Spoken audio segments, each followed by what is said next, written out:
Toto Wolff, bienvenue à Montréal. Deuxième place en placé, avec beaucoup de retard quand même sur McLaren. Vous êtes en tête cette année. Comment expliquez-vous ce redressement? Oui, le redressement, on a un changement de régulation et c'est toujours un risque, mais aussi une opportunité pour regagner des places. Et pour nous, ça a vraiment bien commencé. On a gagné quatre fois de suite avec une voiture qui semble bien à peu près tous les virages.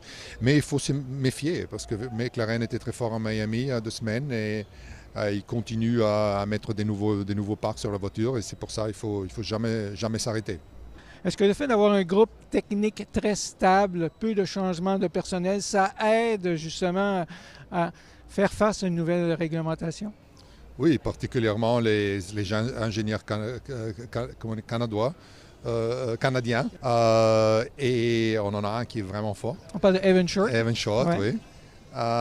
Mais notre groupe est toujours resté stable parce qu'on a fait confiance, même dans les années où ça n'allait pas tellement bien. L'important, c'est d'être motivé, compétent et rester ensemble comme groupe. Depuis le début de la saison, Georges a pris conscience qu'il avait un combat avec son coéquipier. Kimi a pris conscience qu'il pourrait peut-être être champion du monde. Comment ont-ils changé leur approche ou leur attitude face à cette situation, les deux pilotes? Je crois que l'attitude ne s'est pas changée parce qu'on est très tôt dans le championnat.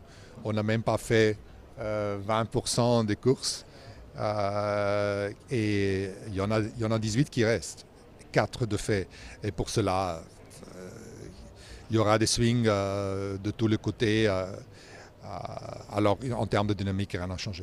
Vous avez apporté à Montréal un gros package de nouveautés. Est-ce que les autres équipes doivent s'inquiéter?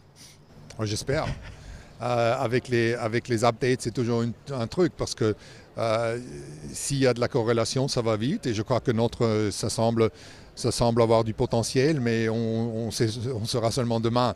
Parce qu'on a fait, dans les années passées, on avait des updates qui nous ont pas fait aller plus vite, mais moins vite. Si on se projette un peu vers l'avenir, il y a des changements déjà en 2027. On parle peut-être d'un V8 plus tard.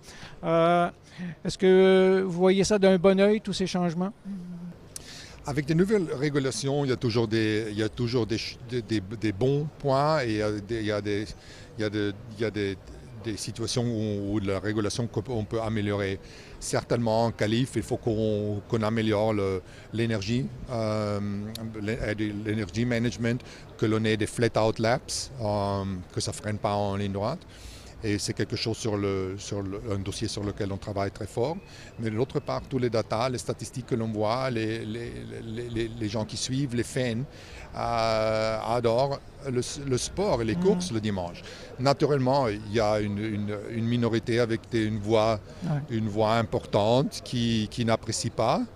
Mais je crois qu'il faut continuer notre trajectoire et ne pas s'arrêter à chaque chien qui boit. On vous voit souvent publiquement comme c'est le cap pour les changements à Miami l'an prochain, peut-être des V8 qui arrivent. Vous approuvez souvent ces changements, même si vous avez la meilleure voiture. Et ça, on trouve ça formidable. Il faut, parce qu'on ne peut jamais s'arrêter et ne pas développer, parce que particulièrement dans ces régulations, tu t'arrêtes un petit peu, il y a quelqu'un qui arrive à faire un upgrade de 3-4 dixièmes, et boum, tu perds. Parfois, on a l'impression que vous agissez contre votre propre bien. Tout va bien chez Mercedes, la bonne voiture, bon moteur, mais vous êtes prêt à accepter des changements assez fondamentaux, comme par exemple peut-être le retour du V8? Oui, parce qu'il faut aussi regarder sur le bien du sport. Et je crois que régulation de moteur, c'est quelque chose qui change. Parce que il y a 4 années, on avait dit que ça serait 100% électrique sur toutes les routes. Et ça n'a pas fait. Les gens ont encore beaucoup d'émotions pour les moteurs plus grands, plus puissants. Et pour cela, il faut regarder à qu'est-ce que l'on peut faire pour être attractif avec le sport dans 3 ou 4 ans. Dernière question, est-ce que vous vous ennuyez de votre meilleur ennemi, Christian Horner? Non, Christian, c'était un personnage important pour la Formule 1 parce qu'il était controversiel, il polarisait. Il faut avoir des personnalités ici dedans, en voyant ce qu'il fera. Est-ce que ça manque? Il manque un peu d'épices? Ça a changé en fait. Ouais. Le monde ici, un peu, tous les teams principaux aujourd'hui, c'est plutôt du côté technique, des sporting directors. Il manque les grands personnages. Et pour cela, ce serait bien d'avoir des personnes polarisantes. Merci Toto. Merci.